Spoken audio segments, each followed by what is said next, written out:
ओम नमो भगवते वासुदेवाय। ओम नमो भगवते वासुदेवाय। ओम नमो भगवते वासुदेवाय। श्रीमद्भागवत गीता যথাযথ দশম অধ্যায় বিভূতি যোগ শ্লোক 25।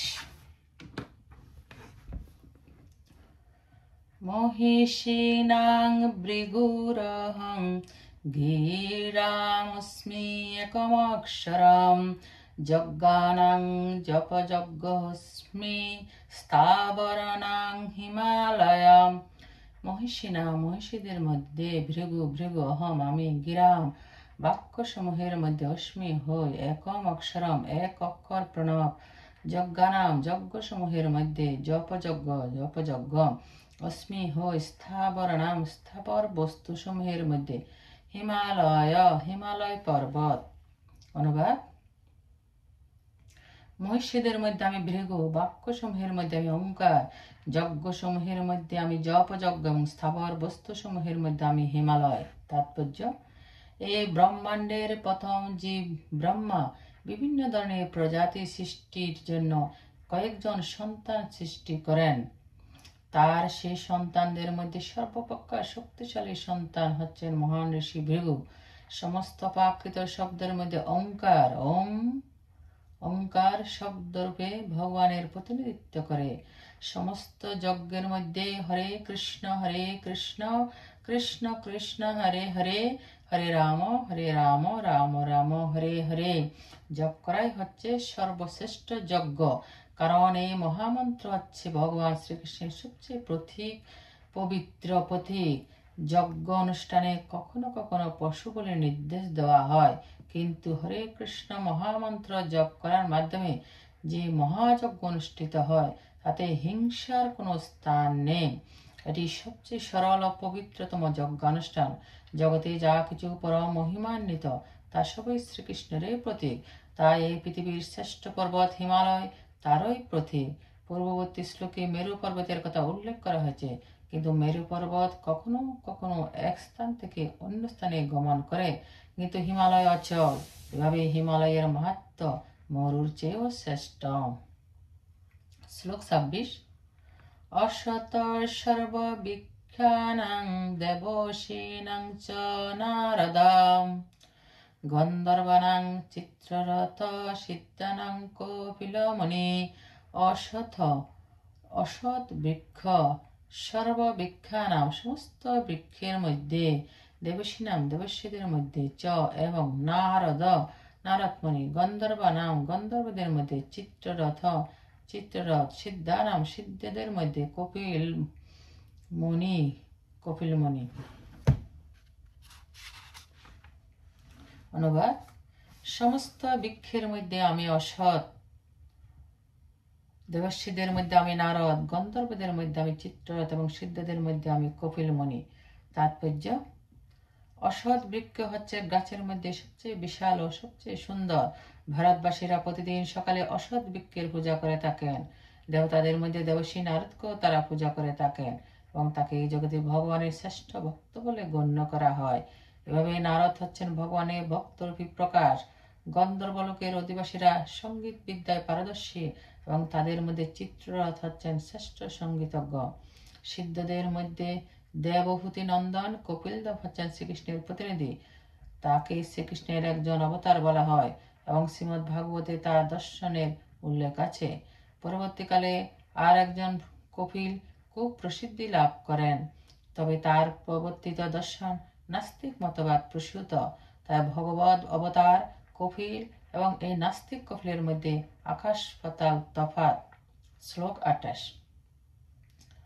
উচ্চশ্রব সমস্যানাং বিদ্ধি মামৃতদ্ভবম ঐরাবতং গজেন্দ্রানাং নরানাং চ নরাদীপম।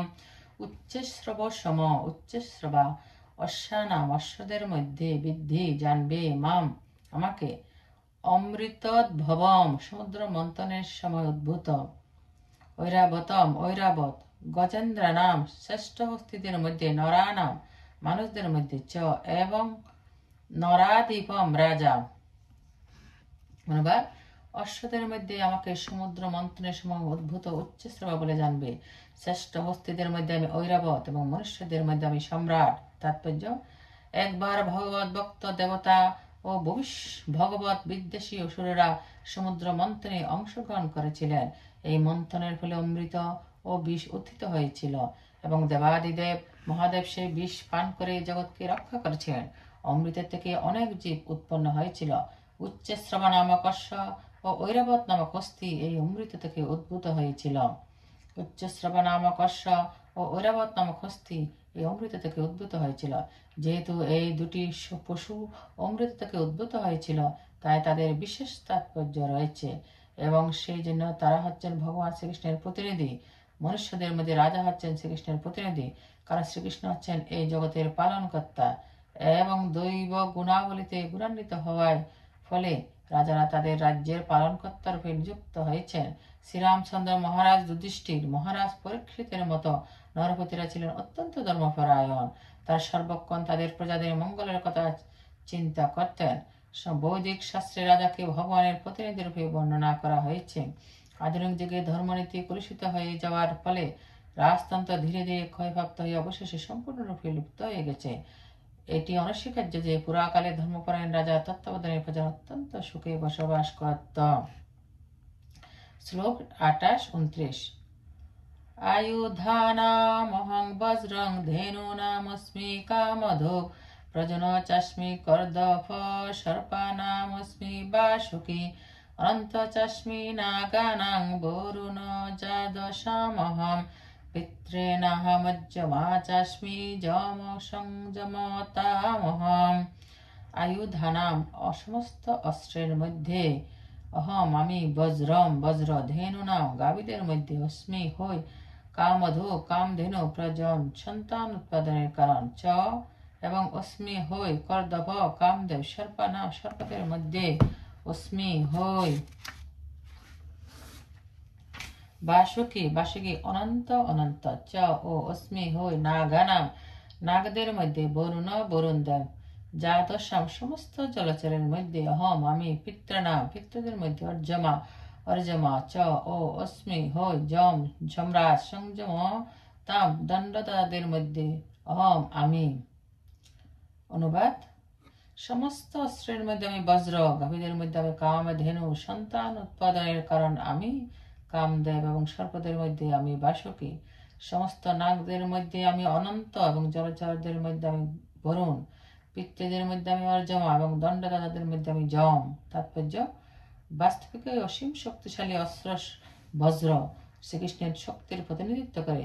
চিন্ময় জগতে শ্রীকৃষ্ণ লোকে গাভীদের যে কোনো সময় দহন করলে যত পরিমাণ ইচ্ছা তত পরিমাণ দুধ পাওয়া যায়। জড় জগতে অবশ্যই ধরনের গাভী দেখা যায় না। শ্রীকৃষ্ণের এই প্রকার বহু গাভী রয়েছে এবং এই সমস্ত গাভীদের বলা হয় সুরভী। বর্ণিত আছে যে গোচারণে ভগবান নিজেকে নিয়োজিত রাখেন। কর্দভ হচ্ছেন কামদেব, যার প্রভাবে সুসন্তান উৎপন্ন হয়, তাই কর্দভ হচ্ছেন শ্রীকৃষ্ণের প্রতিনিধি। ইন্দ্রিয় তৃপ্তির জন্য যে কাম, তা কখনোই শ্রীকৃষ্ণের প্রতিনিধিত্ব করে না, কিন্তু সুসন্তান উৎপাদনের জন্য যে কাম, তাই হচ্ছেন কর্দভ এবং তিনি শ্রীকৃষ্ণের প্রতিনিধিত্ব করেন। বহু ফনাদারী নাগদের মধ্যে অনন্ত হচ্ছেন শ্রেষ্ঠ এবং জলচন্দ্রের মধ্যে বরুণ হচ্ছেন শ্রেষ্ঠ। তারা উভয়ে শ্রীকৃষ্ণের প্রতি পিতৃ বা পূর্বপুরুষদেরও একটি গ্রহলোক আছে এবং সেই গ্রহের অধিষ্ঠাতা দেবতা হচ্ছেন অর্জমা, যিনি শ্রীকৃষ্ণের প্রতিনিধি। পাপীদের যারা দণ্ড দেন তাদের মধ্যে প্রধান হচ্ছেন যমরাজ। এই পৃথিবীর নিকটে যমালয় অবস্থিত। মৃত্যুর পর পাপীদের সেখানে নিয়ে যাওয়া হয় এবং যমরাজ তাদের নানাভাবে শাস্তি দেন। শ্লোক 30। প্রহ্লাদ চাস্মি দত্তানাং কাল কলয়তামহম মৃগানাং চ মৃগন্দ্রহং বৈনতয়ং চ পক্ষিণাম। প্রহ্লাদ প্রহ্লাদ, চ ও অস্মি হই দত্তানাম দৈত্যদের মধ্যে, কাল কাল কলয়তাম বশীকারীদের মধ্যে, অহম আমি মৃগানাম সমস্ত পশুদের মধ্যে, চ এবং মৃগেন্দ্র সিংহ, অহম আমি বৈনতেয় চ ও পক্ষিনাম পক্ষীদের মধ্যে। অনুবাদ: দৈত্যদের মধ্যে আমি প্রহ্লাদ, বশীকারীদের মধ্যে আমি কাল, পশুদের মধ্যে আমি সিংহ এবং পক্ষীদের মধ্যে আমি গরুড়। তাৎপর্য: দ্বিতীয় অদিতি দুই ভগ্নী। অদিতির পুত্রদের বলা হয় আদিত্য এবং দ্বিতীয় পুত্রদের বলা হয় দৈত্য। সমস্ত আদিত্যরা ভগবানের ভক্ত আর সমস্ত দৈত্যরা নাস্তিক। যদিও প্রহ্লাদ দৈত্যকুলে জন্মগ্রহণ করেছিলেন, কিন্তু তা সত্ত্বেও শিশু থেকে তিনি ছিলেন মহান ভগবত ভক্ত। তার ভক্তি ও দৈব গুণাবলীর জন্য তাকে শ্রীকৃষ্ণের প্রতিনিধি রূপে গণ্য করা হয়।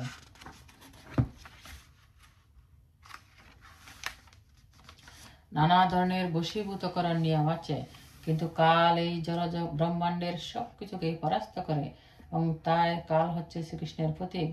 জন্তুদের মধ্যে সিংহ হচ্ছেন সবচেয়ে শক্তিশালী ও হিংস্র। সমগ্র পক্ষগুলির মধ্যে শ্রী বিষ্ণুর বাহক গুরুর হচ্ছেন সর্বশ্রেষ্ঠ। শ্লোক 31। পবন পবতামস্মি রাম শস্ত্রবিতামহম ঝষণং মকর চাস্মি স্রোতসামস্মি জাহ্নবী। পবন বায়ু প্রবতাম পবিত্রকারীদের মধ্যে, অস্মি হই রাম পরশুরাম শস্ত্রভৃতাম শস্ত্রধারীদের মধ্যে, অহম আমি ঝষণাম মৎস্যদের মধ্যে, মকর চ ও অস্মি হই স্রোতসাম নদীসমূহের মধ্যে, অস্মি হই জাহ্নবী গঙ্গা। অনুবাদ: পবিত্রকারী বস্তুদের মধ্যে আমি বায়ু, শস্ত্রধারীদের মধ্যে আমি পরশুরাম, মৎস্যদের মধ্যে আমি মকর এবং নদীসমূহের মধ্যে আমি গঙ্গা। তাৎপর্য: সমগ্র জলচর প্রাণীদের মধ্যে মকর হচ্ছে বৃহস্পতি এবং মানুষের কাছে দারুণ ভয়ঙ্কর। এভাবে মকর শ্রীকৃষ্ণের প্রতীক। শ্লোক 32। স্বর্গানামাদিরন্তচ্চ মধ্যং চৈবাহমর্জুন অধ্যাত্মবিদ্যা বিনয়ং বাদ প্রবদতামহম। স্বর্গানাম সৃষ্ট বস্তুর মধ্যে আদি আদি, অন্ত অন্ত, চ এবং মধ্য মধ্য, চ ও এব অবশ্য, হম আমি, অর্জুন হে অর্জুন, অধ্যাত্মবিদ্যা চিন্তা চিন্ময় জ্ঞান, বিদ্যা নাম সমস্ত বিদ্যার মধ্যে, বাদ সিদ্ধান্তবাদ, প্রবদতাম তার্কিকদের বাদ, জল্প ও বিতণ্ডার মধ্যে, অহম আমি। অনুবাদ: হে অর্জুন, সমস্ত সৃষ্ট বস্তুর মধ্যে আমি আদি অন্ত মধ্য, সমস্ত বিদ্যার মধ্যে আমি অধ্যাত্মবিদ্যা এবং তার্কিকদের বাদ, জল্প ও বিতণ্ডার মধ্যে আমি সিদ্ধান্তবাদ। তাৎপর্য: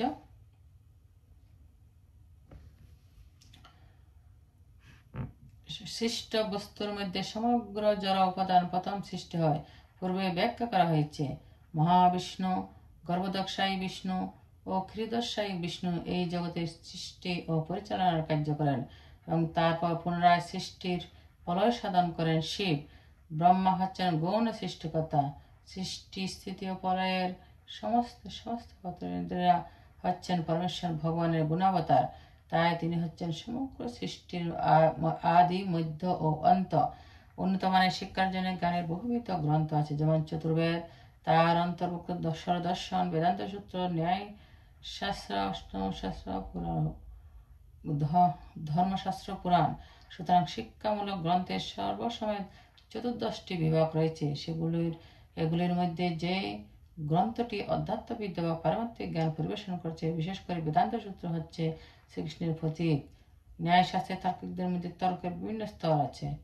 বাদী প্রতিবাদী যুক্তি তর্কের সমর্থনে সাক্ষ্য বা প্রমাণ তথ্যকে বলা হয় জল্প। পরস্পরকে পরাস্ত করার চেষ্টাকে বলা হয় বিতণ্ডা, এবং যুদ্ধ এবং চূড়ান্ত সিদ্ধান্তকে বলা হয় বাদ। এই চূড়ান্ত সিদ্ধান্ত হচ্ছে শ্রীকৃষ্ণের প্রতীক। শ্লোক 33। অক্ষরানাহমকারহস্মি দ্বন্দ্ব সমাসিকস্য চ অহমেবাক্ষয় কালো দাতহং বিশ্বতমুখ। অক্ষর নাম সমস্ত অক্ষরের মধ্যে অকার, অকার, অস্মি হই দ্বন্দ্ব, দ্বন্দ্ব, সমাসিকস্য সমাসসমূহের মধ্যে, চ এবং অহম আমি, এব অবশ্যই, অক্ষয় নিত্য, কাল কাল, ধাতা ষষ্ঠা, অহম আমি, বিশ্বতমুখ ব্রহ্মা। অনুবাদ: সমস্ত অক্ষরের মধ্যে আমি অকার, সমাসসমূহের মধ্যে আমি দ্বন্দ্ব সমাস, সংহারকারীদের মধ্যে আমি মহাকাল রুদ্র এবং ষষ্ঠাদের মধ্যে আমি ব্রহ্মা। তাৎপর্য: সংস্কৃত বর্ণমালার প্রথম অক্ষর অকার হচ্ছে বৈদিক সাহিত্যের প্রথম অক্ষর। অকার ছাড়া কোনো শব্দের উচ্চারণ সম্ভব নয়, তাই অকার হচ্ছে শব্দের সূত্রপাত।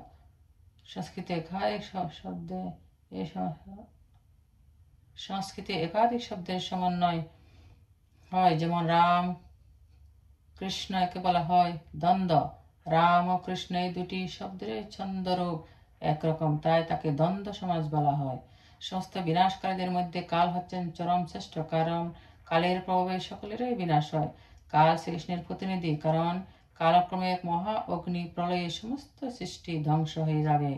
সমস্ত স্রষ্টা জীবদের মধ্যে চতুর্মুখ ব্রহ্মাই হচ্ছেন প্রধান, তাই তিনি হচ্ছেন ভগবান শ্রীকৃষ্ণের প্রতিনিধি। শ্লোক 34।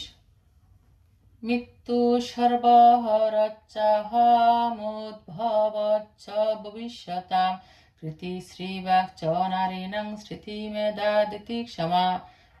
মৃত্যু সর্বহর, সমস্ত হরণকারীদের মধ্যে, চ ওম অহম আমি, উদ্ভব চ ও ভবিষ্যতাম ভবিষ্যদের, কীর্তি শ্রী ঐশ্বর্য অথবা সৌন্দর্য, বাক বাণী, চ ও নারীনাম নারীদের মধ্যে, স্মৃতি মেধা ধীতি ক্ষমা। অনুবাদ: সমস্ত হরণকারীদের মধ্যে আমি সর্বগ্রাসী মৃত্যু, ভাবি কালের বস্তুসমূহের মধ্যে আমি উদ্ভব, নারীদের মধ্যে আমি কীর্তি, শ্রী, বাণী, স্মৃতি, মেধা, ধৃতি ও ক্ষমা। তাৎপর্য: জন্মের পর থেকে প্রতি মুহূর্তে মানুষের মৃত্যু হতে থাকে।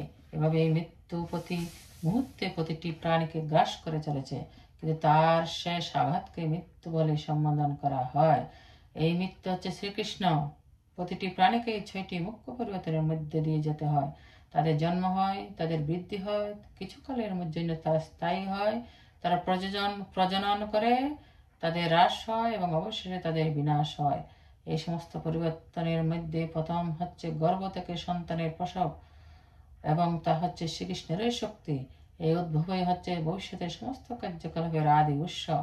এখানে যে কীর্তি, শ্রী, বাণী, স্মৃতি, মেধা, ধৃতি ও ক্ষমা, এই 7টি ঐশ্বর্যের কথা উল্লেখ করা হয়েছে, তা সবই স্ত্রীলিঙ্গবাচক। যে কোনো ব্যক্তি যখন এই ঐশ্বর্যগুলির মধ্যে সব কয়টি বা কয়েকটি ধারণ করেন, তখন তিনি মহিমান্বিতা হন। কোনো মানুষ যখন ধার্মিক ব্যক্তিরূপে বিখ্যাত হন, তখন সেটি তাকে মহিমান্বিত করে। সংস্কৃত হচ্ছে পূর্ণাঙ্গ শ্রেষ্ঠ ভাষা, তাই তা অতি মহিমান্বিত।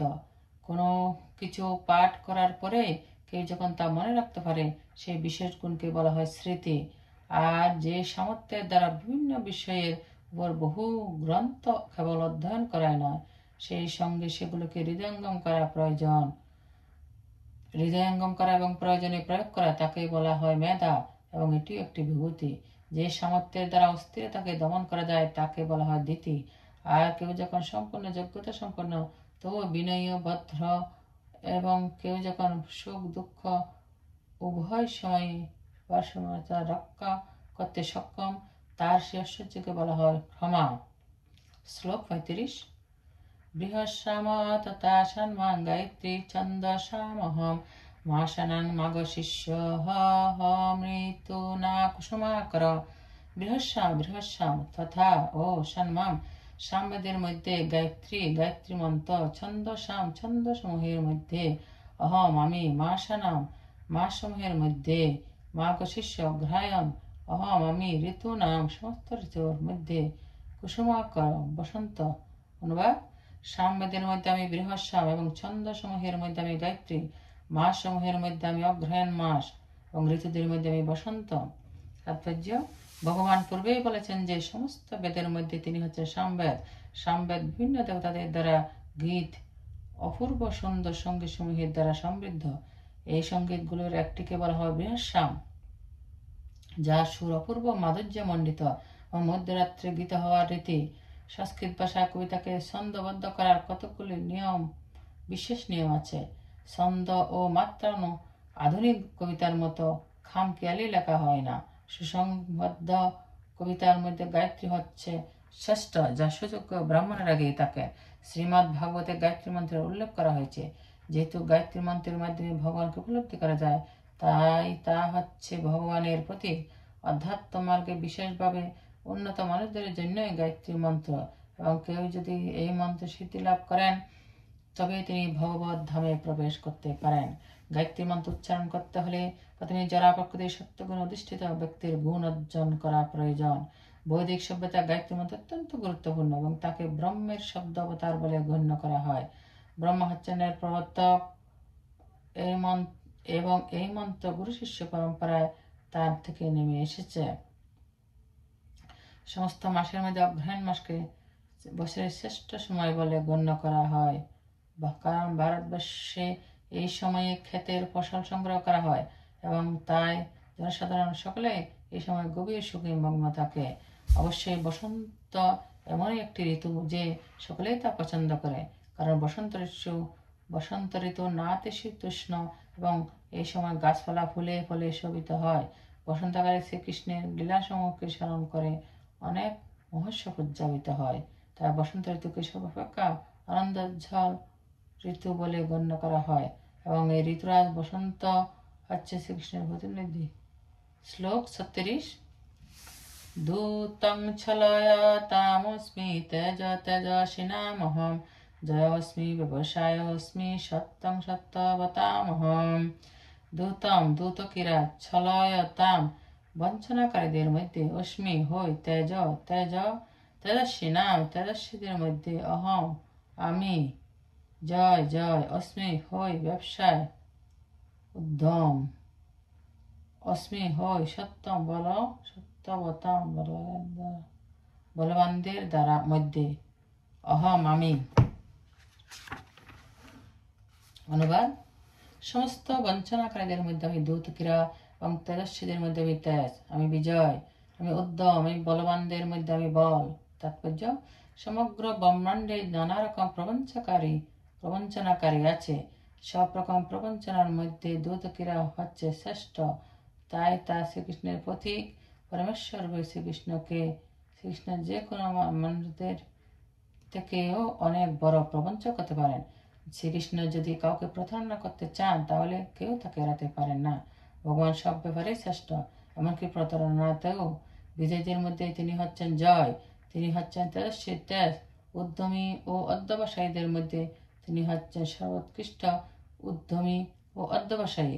দুঃসাহসীদের মধ্যে তিনি হচ্ছেন শ্রেষ্ঠ দুঃসাহসী এবং বলবানদের মধ্যে তিনি হচ্ছেন শ্রেষ্ঠ বলশালী। শ্রীকৃষ্ণ যখন এই জগতে প্রকট ছিলেন তখন তার মতো শক্তিশালী কেউ ছিল না। এমনকি তার শৈশবে তিনি গিরি গোবর্ধন তুলেছিলেন।